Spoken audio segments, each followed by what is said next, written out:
क़यामत के करीबी ज़माना का फितना कि जिसका जिक्र सहाबा कराम की महफिल में हो जाता तो सहाबा कराम ज़ारो कतार रोने लग जाते और अल्लाह रब्बुल इज्जत की पनाह मांगते। ये फितना था फितना दज्जाल। दज्जाल कौन है? दज्जाल की पैदाइश कब और कैसे हुई? दज्जाल के पेरेंट्स कौन है? और क्या जनाब रसूल करीम सल्लल्लाहु अलैहि वसल्लम के जमाने में भी दज्जाल मौजूद था? दज्जाल इस वक्त कहाँ है और दज्जाल दुनिया में कहाँ जाहिर होगा? जनाब रसूल करीम सल्लल्लाहु अलैहि वसल्लम ने इरशाद फरमाया, क़यामत तब तक बर्पा नहीं होगी जब तक दज्जाल इस दुनिया में जाहिर न होगा। दज्जाल की जाहिरी निशानियां और शक्लो सूरत के मुतल्लिक जनाब रसूल करीम सल्लल्लाहु अलैहि वसल्लम ने इरशाद फरमाया, दज्जाल छोटे कद का होगा और वो बदसूरत होगा और एक आंख से अंधा होगा और दज्जाल के दोनों पांव टेढ़े होंगे। दज्जाल के जिस्म पर बहुत ज्यादा बाल होंगे और वो बाल गुंगरीले होंगे। दज्जाल का रंग गंदमी या सुर्खी माइल होगा और दज्जाल की नाक तोते की चोंच की तरह की होगी। दज्जाल सबसे पहले नबूवत का दावा करेगा, फिर जब इसके फॉलोअर्स की तादाद बढ़ने लगेगी तो ये खुदाई का दावा करेगा। दज्जाल बहुत बड़ी सवारी पर सवार होकर पूरी रूए जमीन का चक्कर लगाएगा। ये सवारी इतनी बड़ी होगी कि इसकी दरमियानी आंखों का फासला 40 गज होगा। दज्जाल के पास बहुत ताकत और बहुत ज्यादा मालो दौलत के खजाने होंगे और जमीन पर तमाम पानियों पर दज्जाल का कब्जा होगा। कोई इंसान भी दज्जाल की इजाजत के बगैर पानी न पी सकेगा। दज्जाल इंसानों को गुमराह करने के लिए तरह तरह की शोबदाबाजियां दिखाएगा। दज्जाल आसमान को आर्डर देगा तो बारिश बरसने लगेगी इसी तरह, और जब दज्जाल जमीन को आर्डर देगा तो जमीन से सब्जा उगना शुरू हो जाएगा। उस वक्त दज्जाल खुदाई का दावा करेगा और जो लोग दज्जाल को फॉलो करेंगे उन्हें दज्जाल माला माल कर देगा, जिसकी वजह से उन लोगों का लाइफ स्टाइल मुकम्मल तब्दील हो जाएगा। लेकिन जिन लोगों को दज्जाल की हकीकत मालूम होगी वो दज्जाल की खुदाई के दावे का इनकार कर देंगे तो दज्जाल उन लोगों को कत्ल करवा देगा। दज्जाल जमीन पर बिजली की रफ्तार से चक्कर लगाएगा और दुनिया के हर कोने तक पहुंच जाएगा। उस वक्त तमाम काफिर और इसराइली दज्जाल को सपोर्ट करेंगे और दज्जाल के साथ शामिल हो जाएंगे। लेकिन मोमिन दज्जाल को पहचान लेगा और उसकी खुदाई के दावे का इनकार कर देगा। दज्जाल पूरी दुनिया में फितना और फसाद बर्पा करने के बाद मक्का और मदीना की तरफ रवाना होगा। दज्जाल जब मक्का में दाखिल होने की कोशिश करेगा तो दज्जाल को मक्का में दाखिल होने से रोक दिया जाएगा। मक्का से जलीलो खुवार होने के बाद दज्जाल जब मदीना की तरफ जाएगा उस वक्त मदीना मुनव्वरा के 7 दरवाजे होंगे और हर दरवाजे पर एक निगहबान फरिश्ता मुकर्रर होगा जो दज्जाल को मदीना शरीफ में दाखिल नहीं होने देगा। मक्का और मदीना से बाहर एक चीख मारेगा। उस वक्त मक्का और मदीना में जितने मुनाफिकीन और फासिकीन होंगे वो दज्जाल की चीख की आवाज सुनकर मक्का और मदीना से बाहर निकल आएंगे और दज्जाल के साथ शामिल हो जाएंगे। दज्जाल 40 दिन तक इस दुनिया के अंदर रहेगा। फिर आकर इमाम मेहदी और हजरत ईसा अलैहिस्सलाम के साथ दज्जाल का मुकाबला होगा।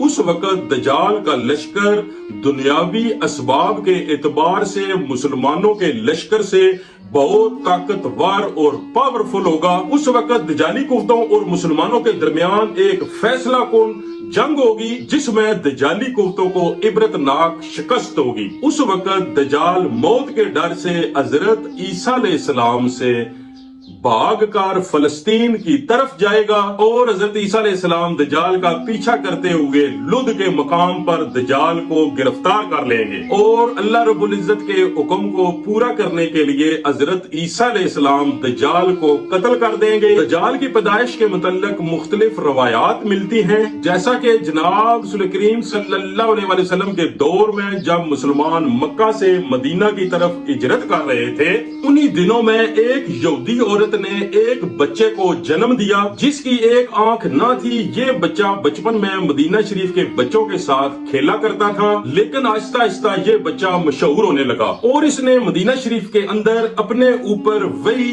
के नजूल का दावा कर दिया और लोगों के साथ बड़ी अजीबो गरीब और पुर इसरार बातें करने लगा। जब इसकी माँ को इस बात का इल्म हुआ तो इसकी माँ हजरत मोहम्मद सल्लल्लाहु अलैहि वसल्लम के पास आई और अपने बेटे का तमाम अहवाल आप सल्लल्लाहु अलैहि वसल्लम को बताया। اس لڑکے کی والدہ نے آپ صلی اللہ علیہ وسلم سے ریکویسٹ کی کہ میرے بیٹے کو چیک کریں، تو کچھ دنوں کے بعد آپ صلی اللہ علیہ وسلم حضرت عمر فاروق اور چند دیگر صحابہ اکرام کے ساتھ اس لڑکے کے گھر کی طرف روانہ ہو گئے، تو اس لڑکے کو رستہ میں چند انصاری لڑکوں کے ساتھ کھیلتے ہوئے دیکھا، اس لڑکے کو پتہ بھی نہ چلا، اور آپ صلی اللہ علیہ وسلم نے پیچھے سے اس کی کمر پر ایک ضرب لگائی اور فرمایا کیا تم گواہی دیتے ہو کہ میں اللہ کا رسول ہوں؟ تو اسی وقت اس لڑکے جس کا نام ابن سیاد تھا، اس نے کہا کہ میں گواہی دیتا ہوں کہ آپ صلی اللہ علیہ وسلم اللہ کے سچے رسول ہیں۔ لیکن ابن سیاد نے آپ صلی اللہ علیہ وسلم کی طرف دیکھا اور کہا کہ آپ گواہی دیتے ہیں کہ میں بھی اللہ کا رسول ہوں؟ تو آپ صلی اللہ علیہ وسلم نے ابن سیاد کو چھوڑ دیا، پھر فرمایا کہ میں اللہ اور اس کے رسولوں پر ایمان لایا۔ اس وقت ابن سیاد بلوغت کے قریب تھا لیکن ابھی جوان نہیں ہوا تھا۔ اس کے بعد آپ صلی اللہ علیہ وسلم نے ابن سیاد سے پوچھا کہ تم کیا دیکھتے ہو؟ تو اس نے کہا کہ میں سمندر پر عرش دیکھتا ہوں۔ تو آپ صلی اللہ علیہ وسلم نے فرمایا یہ ابلیس کی چال ہے۔ ابن سیاد آپ صلی اللہ علیہ وسلم سے کہنے لگا کہ میرے پاس سچی اور جھوٹی خبریں آتی ہیں۔ آپ صلی اللہ علیہ وسلم نے ارشاد فرمایا تیرا تو معاملہ ہی پھر الٹ ہو گیا۔ اس کے بعد آپ صلی اللہ علیہ وسلم نے ارشاد فرمایا میں نے تیرے لیے ایک چھپانے والی چیز چھپائی ہے، اور کیا ابن سیاد تم بتا سکتے ہو کہ وہ چیز کیا ہے؟ اصل میں حضور پاک حضرت محمد صلی اللہ علیہ وسلم نے اپنے دل میں لفظ دوہان سوچا تھا، تو ابن سیاد صرف دکھ ہی کہہ سکا۔ تو پھر آپ صلی اللہ علیہ وسلم نے ارشاد فرمایا ذلیل ہو جا، تیری قدرت بڑھ نہیں سکتی۔ اسی وقت حضرت عمر نے آپ صلی اللہ علیہ وسلم سے ریکویسٹ کی کہ آپ مجھے اجازت دیں اور میں ابن سیاد کا سر تن سے جدا کر دوں۔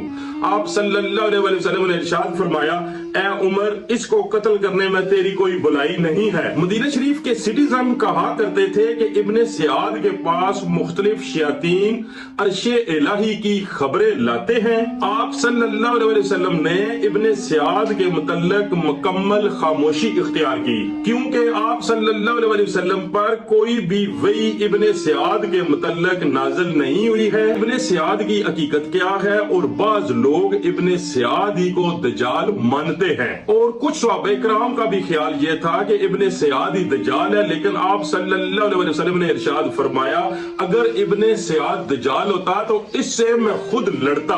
ایک دوسری روایت سے پتہ چلتا ہے کہ حضرت عمر فاروق رضی اللہ تعالیٰ عنہ آپ صلی اللہ علیہ وسلم کے سامنے ابن سیاد کو دجال کہا کرتے تھے، لیکن آپ صلی اللہ علیہ وسلم نے نہ اس بات کا انکار کیا اور نہ ہی اس بات کا اقرار کیا۔ ابن سیاد میں ایسی بہت سی نشانیاں موجود تھی جو کہ دجال کی نشانیاں بتائی جاتی ہیں۔ یہی وجہ ہے کہ اس دور میں بہت سارے صحابہ کرام ابن سیاد کو دجال کہا کرتے تھے۔ بعض مفسرین کا بھی یہ خیال ہے کہ ابن سیاد ہی قیامت کے قریب دجال بن کر اس دنیا میں ظاہر ہوگا۔ حضرت ابو سعید خدری نے ابن سیاد سے کہا کہ اگر تجھ کو دجال بنا دیا جائے تو کیا تم اس کو پسند کرو گے؟ تو ابن سیاد نے کہا کہ ہاں اگر مجھے دجال بنا دیا جائے تو میں اس کو بہت زیادہ پسند کروں گا۔ لیکن دجال حضرت سلیمان کے دور میں انسانوں اور جنات کے ملاپ سے پیدا ہوا، اور اس کی پیدائش کے فوراً بعد اس کے والدین کو قتل کر دیا گیا اور دجال کو ایک جزیرے میں قید کر دیا گیا۔ انسانوں اور جنات کے ملاپ سے پیدا ہونے والا بچہ یعنی دجال